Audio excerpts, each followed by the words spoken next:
Thank you for coming this afternoon to our latest update of the incident that occurred this morning, in which we had 4 APD officers injured in a shooting where 2 officers were actually struck and sustained gunshot wounds. This has been a challenging day, and we appreciate the support, especially from our partners in law enforcement. At the same time, it is incredibly frustrating that over the course of the past few weeks, we have had 4 incidents in the metro area where law enforcement officers have been fired upon. I have been the first to admit when the Albuquerque Police Department has come up short, and my goal is always to find ways to do things better and to work with everybody in the criminal justice system and as well as the community to tackle this crime problem. This is a problem across the nation, but there is no question about it. We are attacking these issues head on in Albuquerque, but we need everybody's support from the criminal justice system. I want to thank the New Mexico State Police.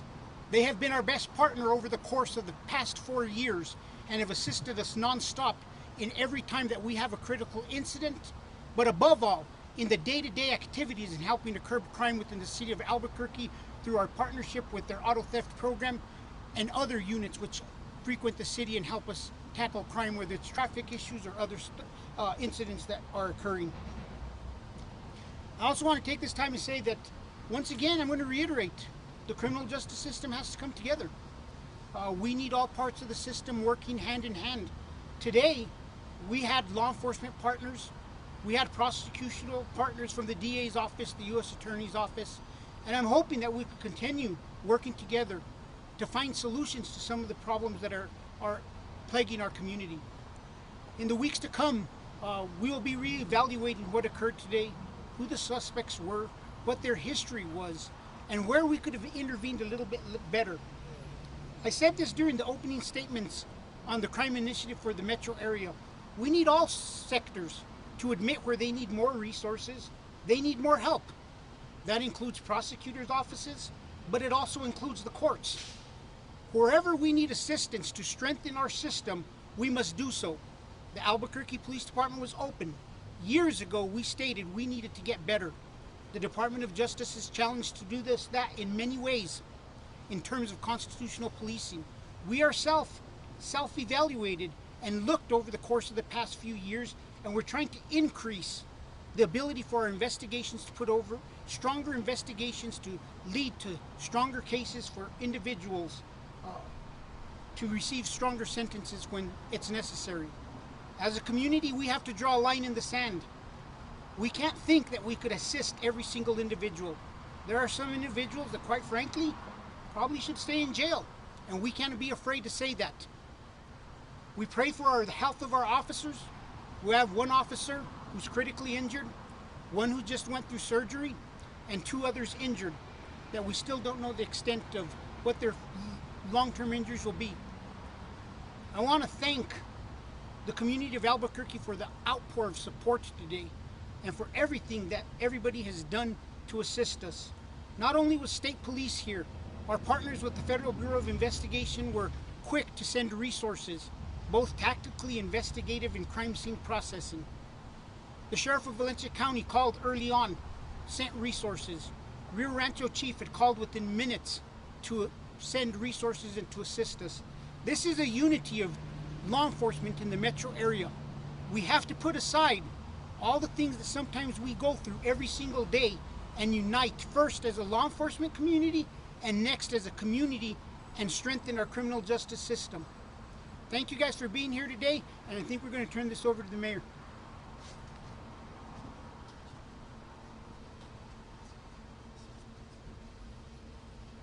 Just an update real quick on the suspects. We do have 1 individual in custody. All indications are this was the only individual who had fired rounds at the officers. We do have other individuals that are being detained. They're looking into it. We do have different individuals who are stating that they've positively ID'd 1 of the individuals, but we're not certain of that. So until we're 100% sure, we will keep our eyes open for other possible suspects, and we'll be following up the investigation on the individuals we have in custody.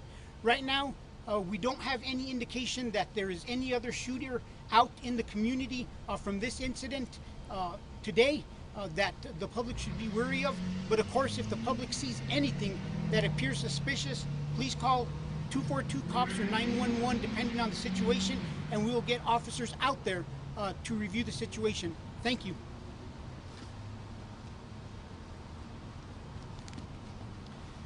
Thank you so much, Chief Medina. And we are going to be able to share a couple of items with you shortly. In particular, some details about the condition of some of our officers. But right now, our focus is very much, and our prayers very much, with the officers who are involved in this. And in particular, we know that there are 3 officers that are now stable, but 1 who is still in critical condition. And he is absolutely of top of mind right now, and also receiving top care from surgeons at UNMH. We're going to say more shortly. Now today we know our community is going through a incredible tragedy, and Liz and I are holding in our hearts what I know officers' families are going through, and we know that this ripples through our entire community. The entire central New Mexico area is certainly right now in either a state of shock or a state of grieving, or frankly a state of fear. We want to let people know that our sworn protectors of our city, our officers, and all the residents across Albuquerque are holding them in their thoughts and prayers today. Some of the examples that the chief outlined, whether it was the work of our investigative unit, whether it was the work of the departments that he mentioned coming to our aid without hesitation, it has truly demonstrated that one Albuquerque spirit, and it's demonstrated that our community is in this together. No matter what the causes, no matter what the problems, no matter what the answers are, now is when our community must come together to do everything we can to help our community and to support the Albuquerque Police Department. Now, what we're asking for at this time is, first and foremost, any support for the families that are going through something that is unimaginable. And for the officers on scene today, and for our police department and all those who wear a badge in New Mexico. I also want to make sure and express our gratitude for the work they do each and every day. They're aware of the risks that can happen, but no one ever wants to have the kind of calls being made that went out to the families of those officers today. I also know that for UNMH and the situations they deal with every day happen right behind me in this emergency room. And they all range from various aspects of gun violences and overdoses that are keeping them, unfortunately, far, far too busy, all in the context of trying to deal with the pandemic. For the officers in Albuquerque Police Department, especially those in the Foothills Area Command, we are working with their commander who's here with us today on providing the appropriate level of counseling in a flexible time for them and their families. And we're also making sure that we can backfill staffing so that we can keep up response times. And we're grateful for other agencies who are helping us deal with giving our officers the support that they need right now, and also allowing us to maintain response times. I know our leadership team, both at APD and at the city, has been meeting throughout the day, also spending some time in the hospital behind me, and we're continuing to set up the counseling services and victims advocacy work that we have to do in these situations. I also want to mention that we will be relentless in our pursuit of justice, and we want to put together the strongest possible case, especially in this situation, and we're very much prepared to take this either whether it's the state level or the federal level. And I want to thank the FBI, also the ATF, as well as our district attorney's office, who have played an important role in setting up a possible federal case. Now is the time for our community to come together, and I'm grateful that we have the appropriate persons of interest and suspects, we believe, all in custody. Now, I want to hand it over to some of our doctors and representatives from UNMH to provide a medical update. Doctors?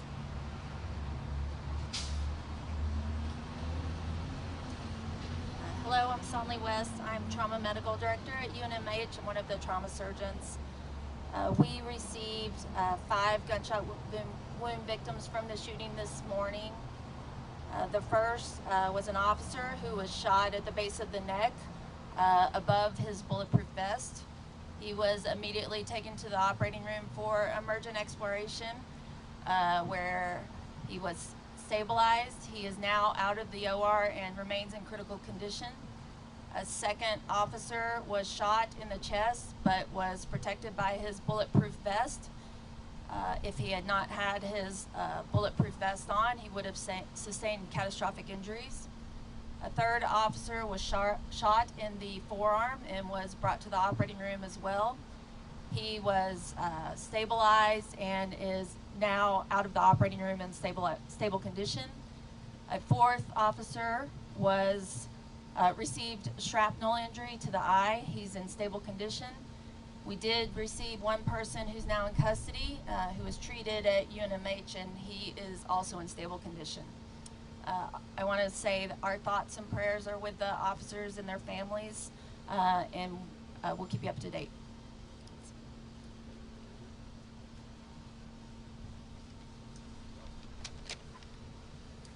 Hello, my name is Steve McLaughlin. I'm a physician and I'm chair of emergency medicine here at UNM. I want to thank the chief and the mayor for the opportunity to say a few words. To start with, we work very closely with law enforcement and on a daily basis, and so this is really tough, and I really want to share my thoughts and prayers for the officers and their families, and we're doing everything we can to make sure that they have a speedy recovery. I really want to thank Dr. West and the trauma team. We work very closely with them, and they do an outstanding job taking care of our patients. I want to say a few words about, I think, from the front line, as well as a couple of public health thoughts. So I am deeply concerned about two public health crises that we're facing in New Mexico right now. The first one, of course, is the COVID pandemic.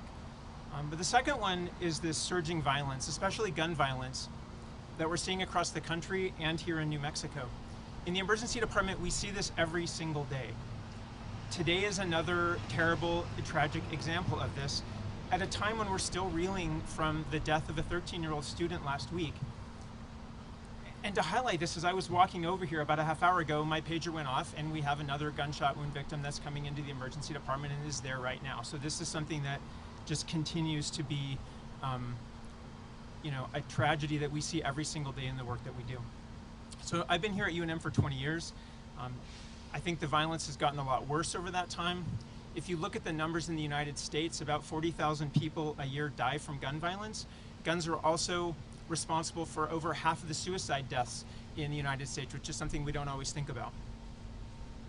In addition, in a state like New Mexico, we have to recognize that this gun violence disproportionately affects our communities of color, our Hispanic populations, our African American populations suffer even worse from this violence.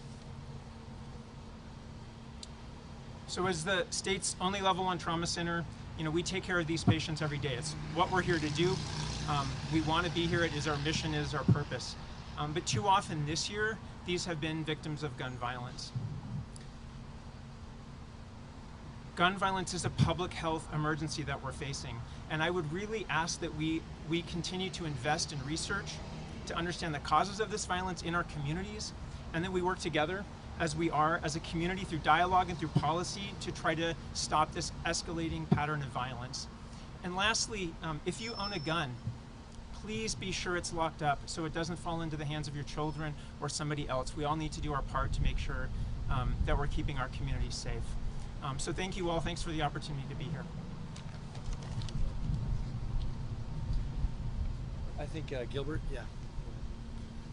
Before we open up for questions, this is Gilbert Gallegos with APD. I do want to point out one example of heroism today. We did have a police service aide, a PSA on scene today, and the officer that sustained gunshot wound to his arm, his PSA put a tourniquet on it immediately, I understand, and helped save his life as well. So everyone stepped up today, I think, to help in an awful situation. So with that, any questions?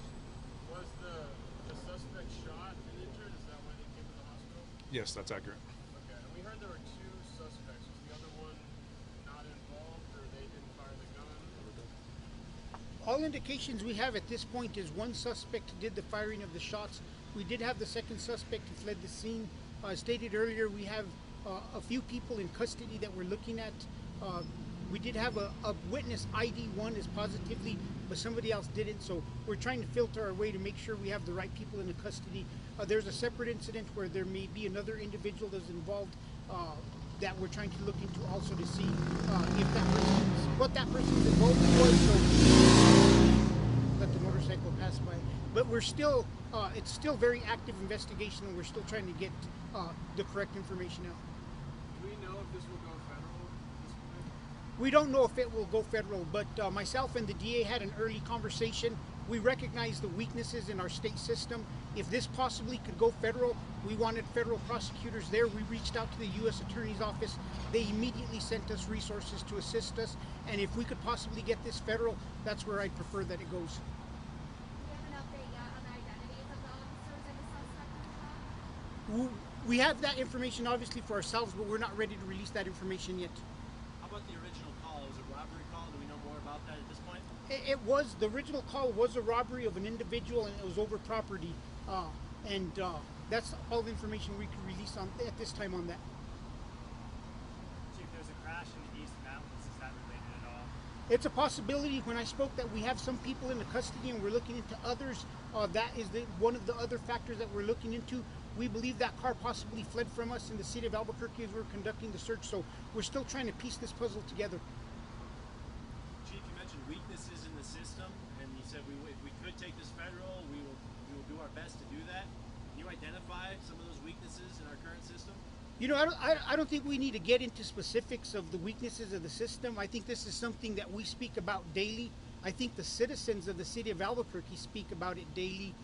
We know that in a lot of ways we have a revolving door within the system in the city of Albuquerque. Like I stated earlier, I think it's important that we recognize as a community, for the safety of everybody else who lives here, that not everybody is savable at a certain point in time. People need to want to get help, but some people need to stay in jail. And that is something that we can't be afraid of saying. It needs to be said. Our courts need to hear it. Our prosecutors need to hear it. And our community needs to voice their frustration and ensure that we start making the changes to keep bad people in jail. Is this central suspect today someone who you feel like should have been in jail? We don't know that, but we do know that we've had current situations in the past few weeks involving gun violence. Today, obviously, is a pinnacle where we have officers who were struck, but this frustration is mounted within the Albuquerque Police Department, our neighboring law enforcement agencies for a period of time. We need our legislators to listen. We need all members of, like I said, prosecutors and courts to listen, and we need their help to admit where their weaknesses are and how we're going to strengthen our system. Across town, the Albuquerque Police Officers Association is holding a press conference as well. We can imagine what they'll say over there, but our police officers, does your department feel supported by the community, by the administration? Are cops wanting to be cops here? You know, it's very difficult. Obviously, there's been a lot of politicizing of the Albuquerque Police Department. There's a lot of misinformation that goes out there. I hear that, people from city government are going to mandate that people be detained. That's not something that the city of Albuquerque does. That's misinformation. And we need to make sure the public understands that. We hear about, making the Albuquerque Police Department larger and bringing other agencies to help us do our job. Under our settlement agreement, not by choice of the Albuquerque Police Department, under our court settlement agreement, that agency would have to willingly go under the court-appointed settlement agreement, and I don't know which agency would voluntarily do that, given the amount of money that needs to be spent in that process and some of the frustrations that we sometimes feel as a department and that our officers feel. So yes, I think a lot of officers feel supported, but it's also very detrimental to the police department, the misinformation that is at times put out there and what our officers are hearing, and sometimes it leads to a situation where our officers don't feel supported because of this misinformation. And I hope everybody that spreads this misinformation right now today sits and takes a look at themselves and make sure that they start spreading the correct information. Can you give the suspect's age and you say if he had a criminal history? I don't have that information yet. Okay, so you don't know if he had a criminal history or not? You know, I've heard brief parts that they had a criminal history from outside of the state of New Mexico, but we don't have a full markup yet of what the criminal history is. Police are helping out. What Yes. into the community who are concerned about other incidents that are happening in the city that they might not know? You know, one thing I'm glad you brought that question up. New Mexico State Police will be assisting us with calls for service over the course of the next few days on day shift, especially in the foothills in the southeast. So if you do, as a citizen, reach out for police assistance and a New Mexico State police officer shows up, the reason why is because they're assisting us. Chief, just to recap, just so we're all on the same page, the central suspect who we're talking about who was shot. Yes. There's a person who was arrested on Eubank. There's the potential that you're looking into the crash in the East Mountains. Would you be able to say guess as to the number of persons of interest at this stage? At this point, we have two primary suspects that I know we're looking for, and we have one that sustained a gunshot wound and is at the hospital, and we have potentially three other individuals that we're looking at. And I think Mayor Keller said this, but they are all, their whereabouts are known. They're either in custody or being questioned. They're in custody or being questioned. I think the fatality on the east side, one of them may be deceased, but those are the individuals we're looking at.